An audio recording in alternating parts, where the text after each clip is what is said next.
Let us start by offering our pranams on the lotus feet of His Holiness, Dr. Sri Sri Shukumar Swami. I request the Honorable Director, Sir M.N. Janabaspa, to come on the stage. Sir. Sir, beloved head of the department, Sir S.V. Dinesh, to come upon the stage. I request Sir Ram Prasad and Sir Nageswari Swami to please come upon the stage. I request the Vice President of the department, Ratnagar, to be on the stage. I request Professor Sir S. Suresh to be on the stage.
At the outset, I submit my reverential pranam to the holy feet of His Holiness Dr. Sri Shukumar Mahaswami and seek his blessings for the success of this Shelter 2018. Dignitaries in the dais, invited judges, guests, my dear colleagues, participants from various other colleges, and my dear students, a very good morning to you all. Shelter is a students' technical symposium conducted every year in our department. This provides a forum for our students to exhibit their talents in co-curricular and extracurricular activities. And it is our tradition to start this Shelter program with an inaugural function by inviting eminent personalities in the civil engineering field. Today, we are honored to have Professor Rama Prasad, former professor of IISc Bangalore, who was my teacher also at IISc Bangalore. He is an expert in the institute. So he is an expert in the hydraulics and irrigation structures. He is also the advisor to Government of Karnataka on river water disputes and major irrigation projects. All the designs, major irrigation designs are vetted by him, and it is only after his nod that those major projects are taken up by the Government of Karnataka. He is such an expert. So indeed, we are honored to have him for this inaugural function. When we requested him to inaugurate and deliver the inaugural address, he was kind enough to accept our invitation. On behalf of the organizing committee and the Department of Civil Engineering, I extend a wholehearted welcome to Professor Ramaprasad. As a mark of our respect, I request him to accept this gold bouquet.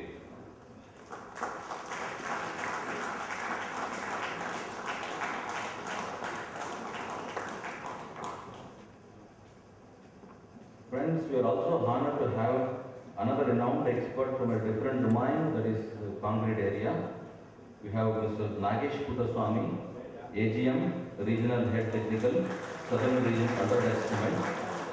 He is a well-wisher of our department and is a good friend of ours. He is an expert in concrete technology and has many innovations in concrete products.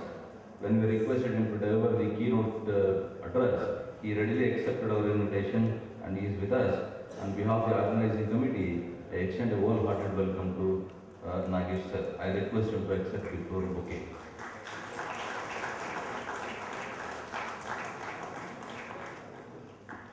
Our beloved principal is hard-working, a very dynamic person, very supportive of all our activities.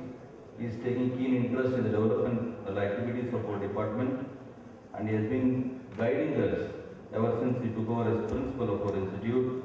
And to tell you, he has never said no to any of the requests from the department. He is always supportive of all our activities. I have a very special thank to you, sir. And when we requested him to be the guest of honor for this function, he accepted and he is with us. I extend a very hearty welcome to our beloved principal, and as a mark of our respect, I request him to accept the floral bouquet. Great teacher, largely responsible for the growth of the institute since 1991, ever since he took over as principal and later as director. He is a source of inspiration for all of us and a great motivator. And when we requested him to preside over this function, he accepted, and to our request, on behalf of the organizing committee, I extend a wholehearted welcome to our director, sir. Who is the shelter coordinator, who has making continuous effort for the past couple of days for the success of this program. I request to accept the floor bouquet. I also extend a very warm welcome to Mr. Ratnakar, Vice President of the Civil Instruments Association, and he has also worked very hard for the success of this program. I request him to accept the bouquet.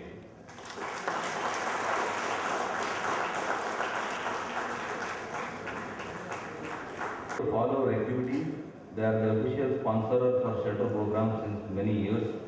They also support the R&D work of our MTech students and have instituted a cash award for the topper in concrete technology, and we have invited Sri Kinagi, Area Manager at Attack Cements.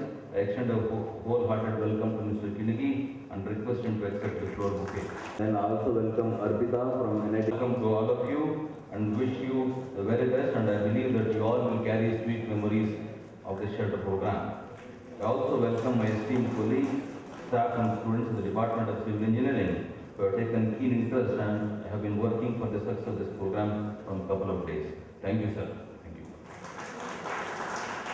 I extend a very hearty welcome to Dr. G. Mahesh Kumar, Professor from HMSIT, from Sridhar Institute of Technology, and Professor Sri Sadashivaya of HMSIT Tumkur, who have been invited as guests for this technical seminar. Very hearty welcome to you, sir. Thank you. And support. It's our privilege to welcome all the dignitaries on the dais for shelter conducted by the Department of Civil Engineering. I wish to extend a warm welcome to my fellow delegates from the college and other various colleges. And I now kindly request all the dignitaries on the dais to inaugurate the National Level Technical Symposium through the lamp lighting ceremony.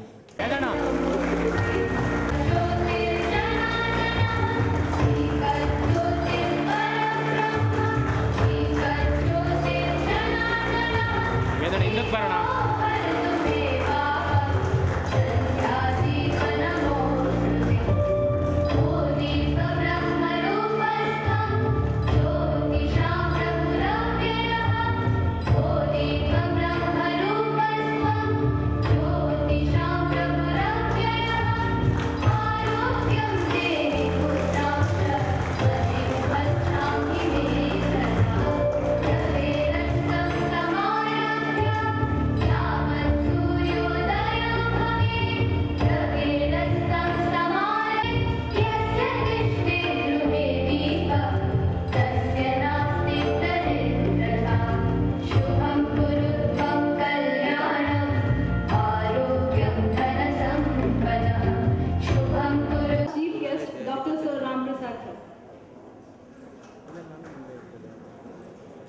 ನಡೆದಾಡುವ ದೇವರೆಂದೇ ಪ್ರಸಿದ್ಧಿಯಾದ ಶಿವಕುಮಾರ ಸ್ವಾಮಿಗಳ ಪಾದಾರವಿಂದಗಳನ್ನು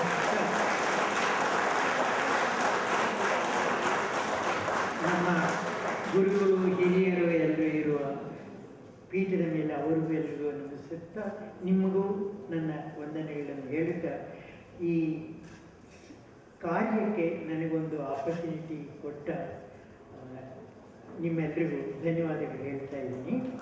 ರಾಮ್ ಪ್ರಸಾದ್ ಅವರು 1963ರಿಂದ 71ರವರೆಗೂ ನಾವೆಲ್ಲ ಜೊತೆಲೇ ಇದ್ವಿ IAS-ನಲ್ಲಿ. ಸ್ವಲ್ಪ ಕನ್ನಡ ಮಾತಾಡ್ತೀನಿ, ಸ್ವಲ್ಪ English ಮಾತಾಡ್ತೀನಿ, ಏಕೆಂದರೆ ಕನ್ನಡ ಮಾತಾಡಿದ್ರೆ ಆತ್ಮೀಯತೆ ಜಾಸ್ತಿ ಇರುತ್ತೆ.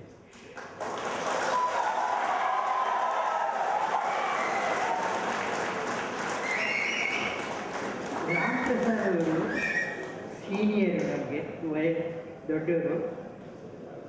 ಮತ್ತೆ ಗುರುಬಯ್ಯ ಅಂತ ಹೇಳ್ತಾರೆ ಹಿಂದಿನಲ್ಲಿ. ಗುರುಬಯ್ಯ ಅಂದರೆ ಅಣ್ಣ ಆಗಿದ್ದುಕೊಂಡು ಗುರು ಥರ ನಮಗೆ ಗೈಡ್ ಮಾಡೋರು. ಅವರು ನಮಗೆ ಗುರುಬಯ್ಯ ಆಗಿದ್ದರು ಆ ಪೀರಿಯಡ್ನಲ್ಲಿ. ಅವರು PhD ಮಾಡ್ತಾಯಿದ್ರು, ಬಟ್ ನಮಗೆಲ್ಲ ಹೇಳ್ತಾಯಿದ್ರು ಹೇಗೆ PhD ಮಾಡಬೇಕು. ಪ್ಲಸ್ ನಮಗೆ ಮೇಷು ಆಗಿದ್ದ ಅಂತ ವಿದ್ಯಾಗುರುಗಳು. ರಾಮ್ ಪ್ರಸಾದ್ ಅವರ ವಿಚಾರ ಹೇಳಬೇಕು ಅಂದರೆ ಆಗಲೇ 1965-66ರಲ್ಲಿ PhD ಶುರು ಮಾಡಿದರು. ಮೋಸ್ಟ್ ಡಿಫಿಕಲ್ಟ್ ಟಾಪಿಕ್ ಅಂದರೆ ಹೈಡ್ರಾಲಿಕ್ ಮೆಷಿನ್ಸ್ ಮೇಲೆ you was trying to work for is PhD. ನಮಗೆ ಭಯ, ಏನಪ್ಪ ಹೈಡ್ರಾಲಿಕ್ ಮೆಷಿನ್ಸ್ನಲ್ಲಿ ಇವರು ವರ್ಕ್ ಮಾಡ್ತಾ ಇದ್ದಾರಲ್ಲ PhDಗೆ ಅಂತ ಒಂಥರ ಇದೇ ಸಾರ್ಟ್ ಆಫ್ ಅಷ್ಟು ಕಷ್ಟವಾದ ಸಬ್ಜೆಕ್ಟ್ ತಗೊಂಡಿದ್ದಾರಲ್ಲ ಅಂತ ಆಗಲೇ ಒಂಥರ ತುಂಬ ಅಭಿಮಾನ, ರೆಸ್ಪೆಕ್ಟು, ಗೌರವ, ಏನು ಆ ಥರ ಇತ್ತು ನಮಗೆ ಅವ್ರನ್ನ ಕಂಡ್ರೆ.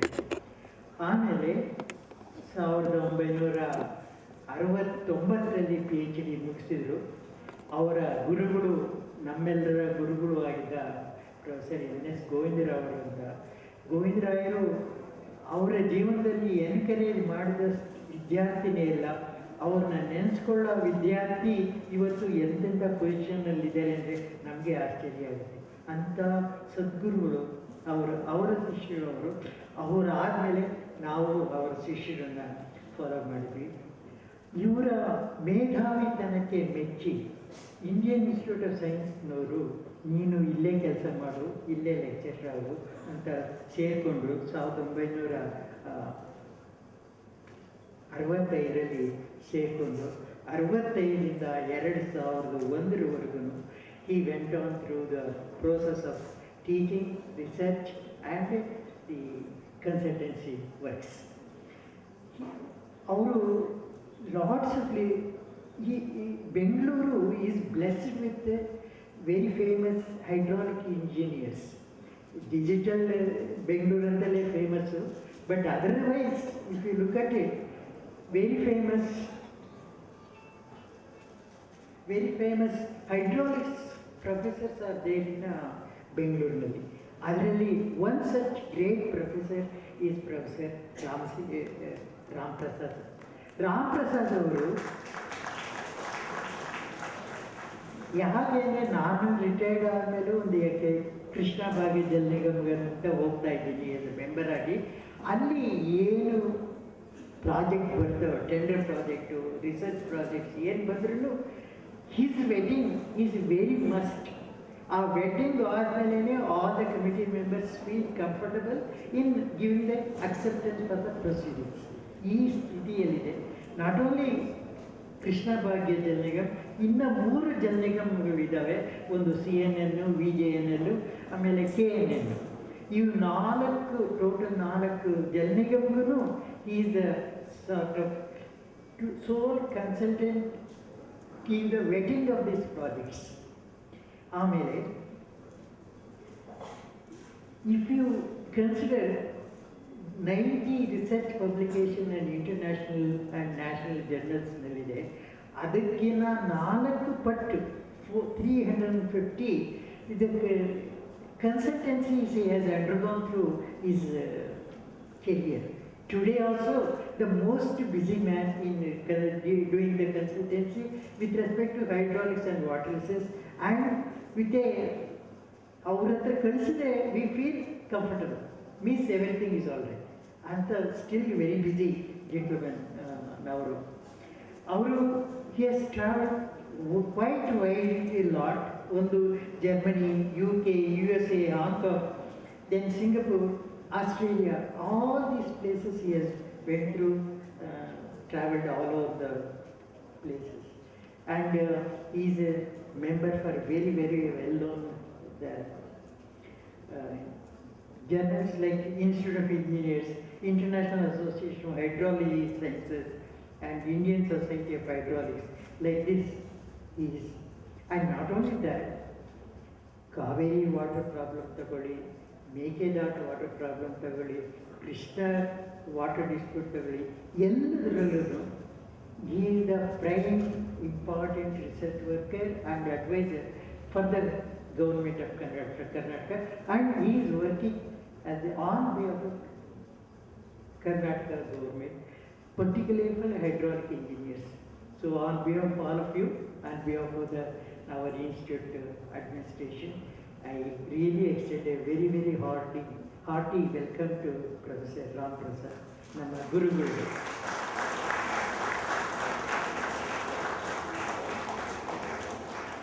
Thank you, sir. Now I would request Sir Dr. N.M. Tipirudrappa to introduce our keynote speaker, Nagesh Puttaswamy.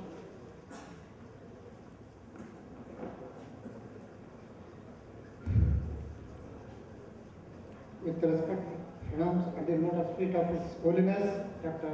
Sri Sri Tumkur Karnataka, I deem it a great privilege to introduce Nagesh Puttaswamy, one of the outstanding concrete engineers. Sri Nagesh Puttaswamy, presently working as Regional Head, Technical Services for Karnataka South for Messrs. Grasim Industries, Atlantic Cement, Bangalore. He has more than 25 years of experience in the field of civil engineering. He was a consultant for various firms. I will read out a few of them. Karturi Networks Floriculture Division, SPA Agro Private Limited, MRF Tax, BPCL, the Art of Living Foundation, and so many other works. He has also awarded many honors and citations. So one of the best awards he has taken is in executing the St. Mary's Church at Bagalkot. She was awarded with Ultratech Outstanding Concrete Structure by ASI Karnataka Hubli Dharwad chapter. He has many achievements to his grades, and he has published so many papers in national and international publications. I will read out only a few of them because of time constraints. So one among them is study of the behavior of concrete with GGBS admixed as replacement for cement, published in the International Journal of Civil Engineering Division. Challenges for concrete technologies from modern construction industry, greenhouse design selection and maintenance. Apart from this, he has so many other publications also. Due to shortage of time, I am skipping them. And I met him about a few months back at Bangalore. He was very cordial and very talkative. I think he is going to give a very nice lecture today. On behalf of SIT and my own behalf, I once again welcome to this function. Now I request our chief guest, Dr. Sir Ram Prasad, to come up and share his thought with the students. Sir, Dr. Ram. ಆಮೇಲೆ I thank Dr. Channavarappa, Dr. Dinesh, Dr. Gangadharaya, Dr. Suresh, and faculty of this department, students of this department, for giving me this opportunity to share some thoughts with you. I have Professor Gangadhara and Professor Dinesh have suggested that I could speak on Yattinhule project and Mekenaka project. So I hope that I will not exceed the 30 minutes time given to me.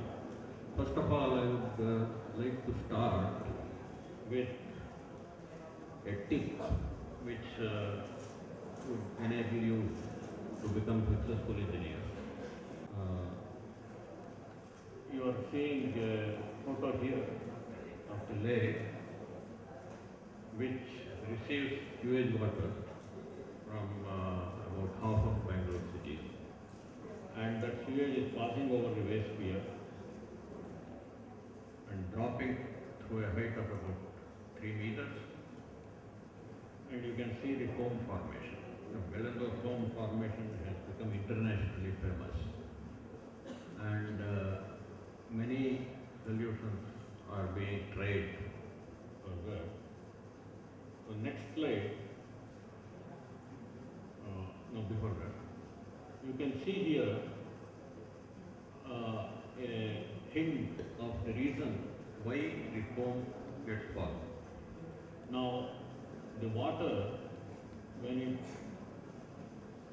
it is approaching the waste pier, so that is free of all foam. Only when it drops to the height of about 3 meters, you see foam formation in its downstream area. And the mechanism is when water drops to a height of 3 meters, it will acquire a high velocity. And apply Bernoulli's theorem or Newton's law of motion. The v squared equals u squared plus 2gh, what we learned in our pre-university classes. So if you put h equals 3 meters, you find that the velocity of water becomes 8 meters per second. But that velocity, it can drag a lot of water by a lot of air by friction. And once it drags the air,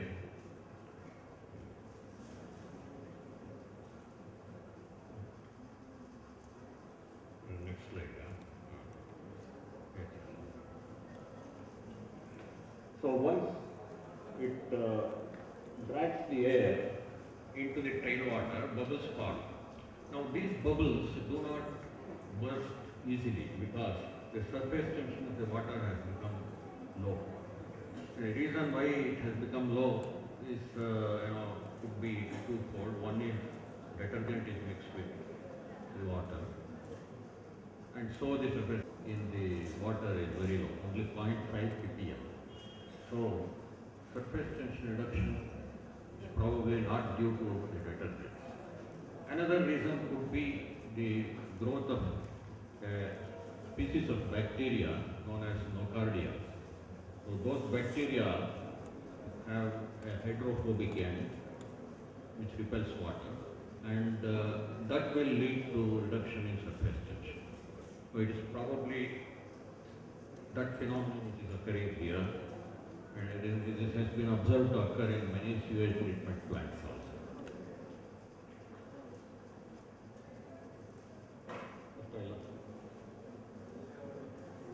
Next. Now here you have a schematic diagram of the weir. Water is approaching from upstream and falling to a height of 3 meters and then merging into tailwater. Now, once you see this, a suggestion which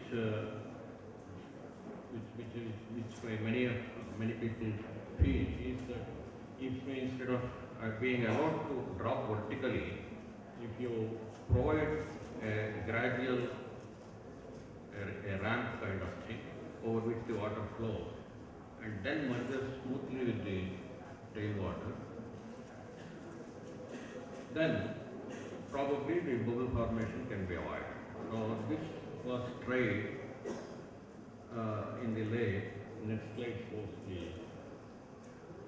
schematic of that. A ramp was built, and here, before building this, if the concerned engineer had calculated what the velocity would be at the foot of the ram, then probably he would not have proceeded to build it. The level difference between the upstream and downstream is still over the ram.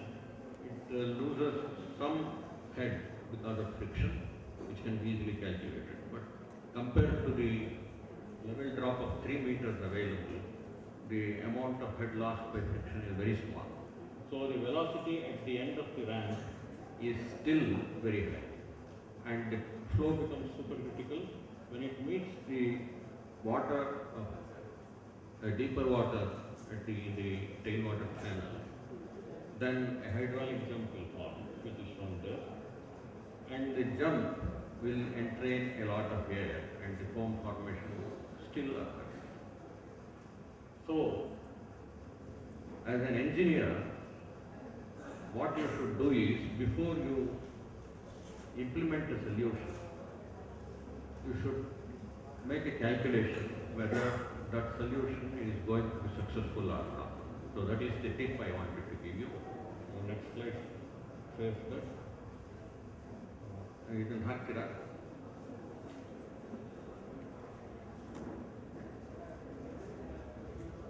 So the video shows how the water flows over the ram and how the hydraulic jump occurs at the floor, and air entrainment takes place and foam will still get formed.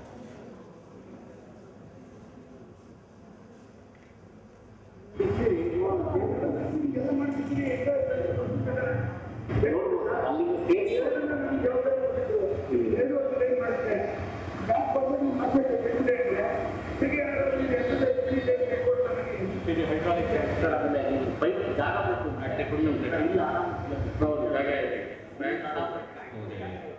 the speech is by my colleagues and the engineer who had come here, who have come there to provide. So the first lesson an engineer should learn, next slide please,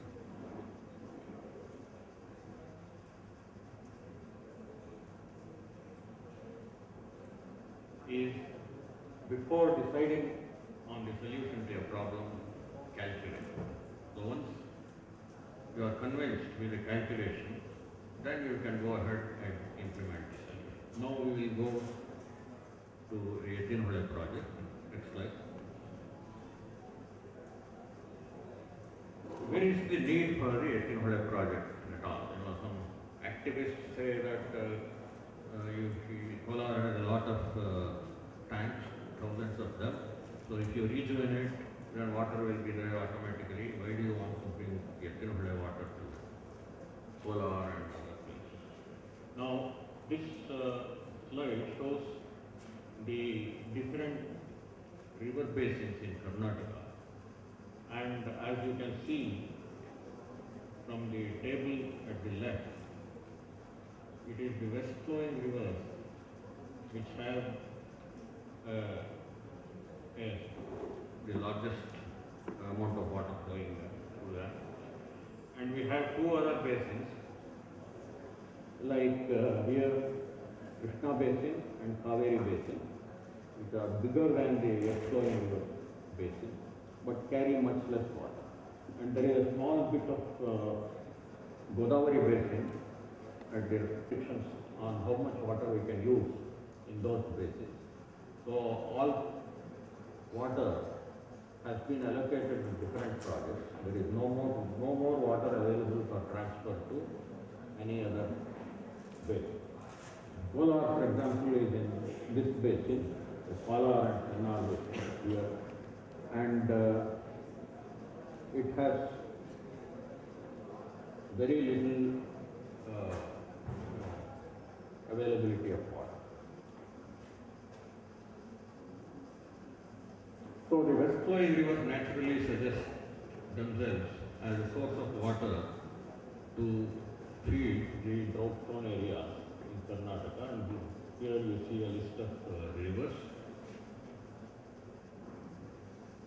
and how much water is available in these rivers. Krishna is the biggest river but our share is only 911 TMC. So the maximum we get is in west flowing rivers, we have 2000 TMC. TMC is the unit normally we use to denote the amount of water available in the river in southern India. This slide shows the extent of drought in Karnataka.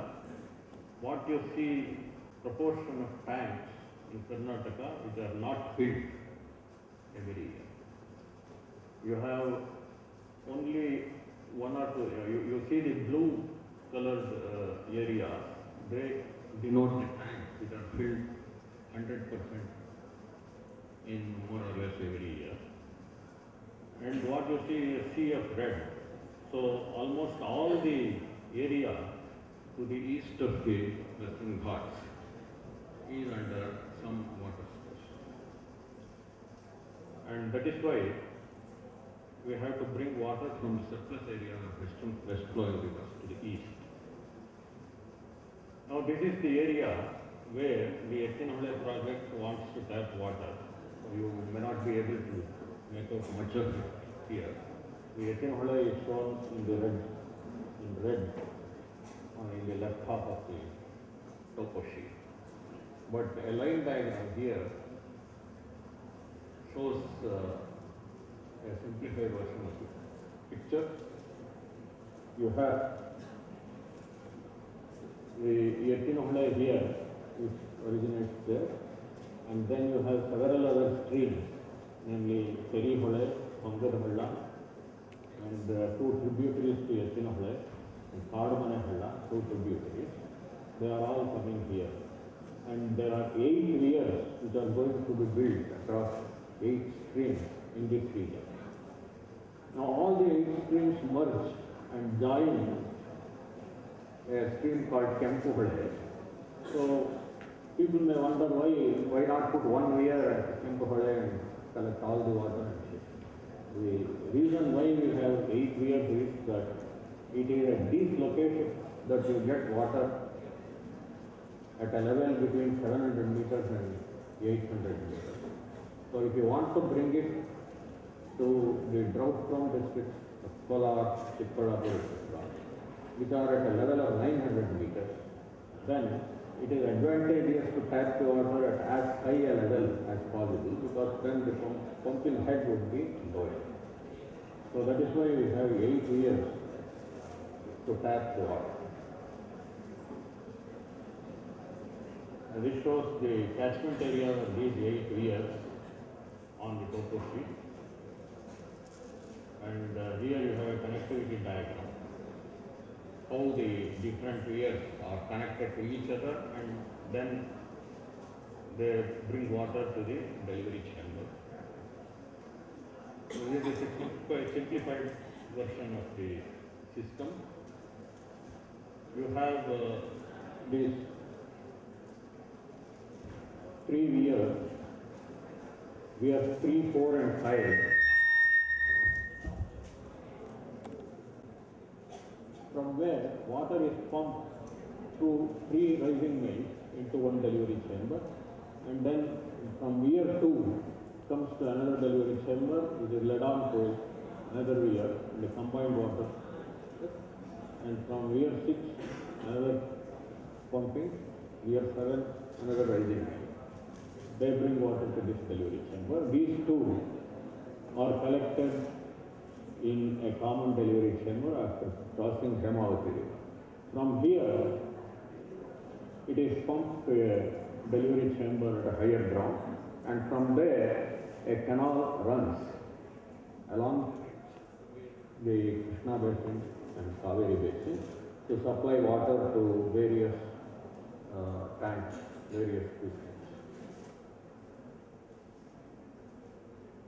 So this is how the hydrology is worked out for the weirs. One of the main sources of data is the river gauging at various places for hydrology. In this case, Netravati, of which Ettinhole is a tributary, is gauged at Banfal town near a bridge. and that gauge data is made use of to derive how much water is coming to each weir. So you have, if you see the formula used to derive that. This is the flow in Netravati at 1 quart. You can see the fluctuations. Although the river carries about 400 TMC, that is the red line which you see there, that is the mean annual flow. The fluctuations around the mean from year to year, you see from 1971-72 to 2011, that data is shown here. So the fluctuation around the mean is quite high. So we will skip the runoff mechanisms. Now this shows the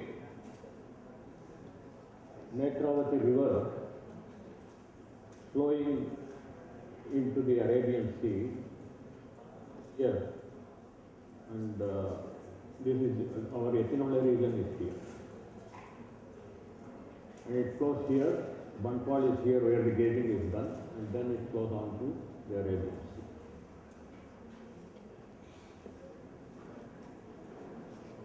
Now, with all those 8 years, you have to supply water to hundreds of tanks in several districts, from Chikmagalur to Tumkur, Kolar, Bangalore rural, etc. So, how to do this is a very complex problem. And the main tool used by engineers to solve this kind of problem is known as the method of working tables. Working tables is simply tabulation of the water budget. So much of inflow is coming, so much of water is withdrawn, and so much of water is flowing out. So much of water evaporates. That is the main component of the water budget calculation. Now, in the working tables, you have to determine mainly the storage capacities of each tank should be optimized such that there is no deficit in at least 50% of the year. The calculation which I talked about earlier indicates that 24 TMC of water is available combined over all these 8 years. Now, how this 24 TMC of water is to be distributed to different districts, and in the different districts there are different tanks. Altogether there are 43 end-use points for this water, besides a major reservoir at Bairumangalu. The water which comes is variable in time and variable in magnitude also. Sometimes you get a lot of water in June and a small amount of water in July. And in some years it is the reverse. In July you get a lot of water, in June you get a very little water. So you don't know beforehand how the water distribution is. And with this unknown distribution of water, you have to formulate a scheme to supply water to these different end users. So that is the problem which is thought to be solved by preparing these working tables. An example of the working table is here. So you have 10 daily periods from June to November in the first column. Then opening storage is inflow because we don't build any storage on the river because of local opposition. And then you have the inflow, which you can see picks up in July and August, and in June as well as after August, the flow dwindles. Then your withdrawal follows the same pattern.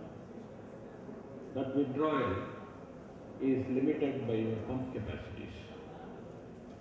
And what you cannot pump will go as surplus over the years to the downstream of the weir. So that is the scheme, and at the table in the bottom you see how much discharge we get in each of the weirs. The total discharge we get is 85 cubics. In the different individual weirs, It varies from 3.5 km to 30 to 34 km.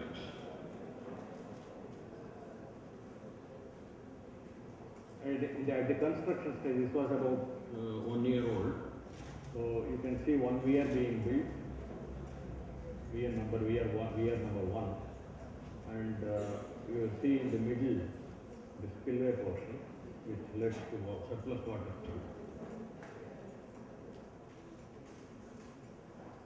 This is a rising main from one of the weirs, and here is the overall scheme of the project. You have the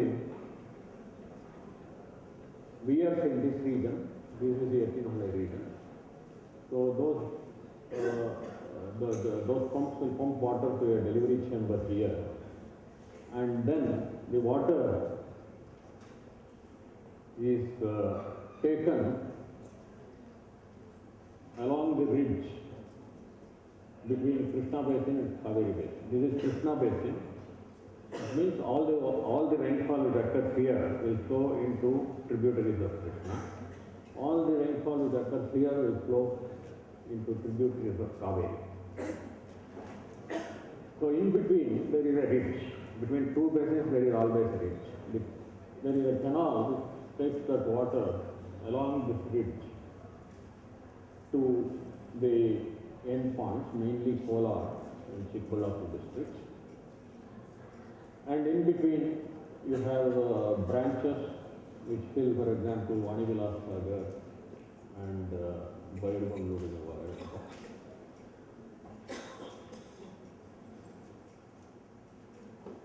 So those details are fleshed out here.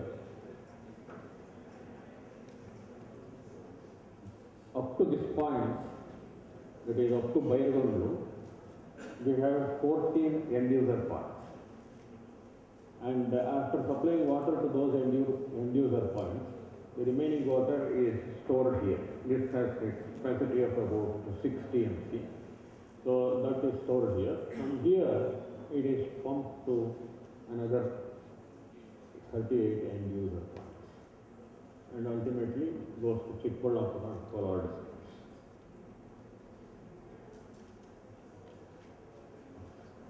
The districts benefited here are listed. The population benefited 68.3 lakhs, and this gives a schematic of the distribution to end user points. So in that map you saw the Bayadbangalore reservoir. So that is here, the blue portion shown there. And at this left end, you have the delivery chamber where all the water from the 8 weirs accumulates. So it is distributed to these different endpoints. At each endpoint, you have to construct a new tank because water only from June to October. But you have to supply water all the year long because it is a drinking water project. So, natural storage for the remaining months. And those storages have to be built to supply water to individual villages further downstream of those plants. So up to this Bayadbangalore reservoir there are 14 end user points and the remaining end user points are scattered over here. So the water allocation for the different districts is shown here. You see in the third column, drinking water requirement planned for a year up to 2024, another 8 years hence. So 15 TMC is supplied for drinking water and several minor irrigation tanks. They do not receive water now, and to fill those tanks you use about 9 TMC. Total about 24 TMC is distributed. So this is the list of the end user points. This is beyond the Bayadbangalore reservoir. So in deciding on this distribution, you have to formulate rules because you don't know how much water is coming in the next week. And out of that, how much you should give to one point or the other point. And in order to do that, you again use the tool of working tables. So you prepare working tables for all the 43 end user points and fix the storage capacities, how much storage capacity it should have, such that every end user point will receive its allocation at least 50% of the year. The remaining 50% of the year they will receive less. So this shows the fluctuation in the streams and the working tables for distribution look like this. For example, RC carry tank, you have working tables. In this case, storage capacity is fixed at 653 million cubic feet. And the water budget is drawn up like this. So it ensures that water is supplied all the year round to these to RC carry tank. So similarly, the other 23 working tables are also drawn. The storage capacities arrived at from these calculations are shown here, and the rules of distribution as worked out from the working tables are listed here. They are quite complex, and unless these rules are followed, one user point may get more water, the other user point may get less, and so on. So that is about Yakinpalli project, and I will just show, still 3 minutes left, I will just show some parts of the Mekedapa project.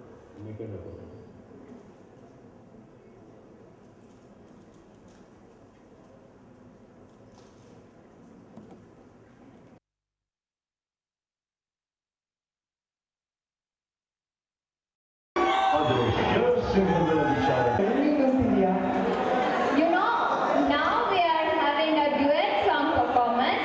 They're performing without lyrics, only music, Western music, and a classical dance. Let us watch.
Biryani ಬೇಕಿದ್ರೆ ಗುಡಿಗೆ ಹೋಗಿ ಇಲ್ಲ ಕಮಲಾ ಹೋಟೆಲ್ಗೆ ಹೋಗಿ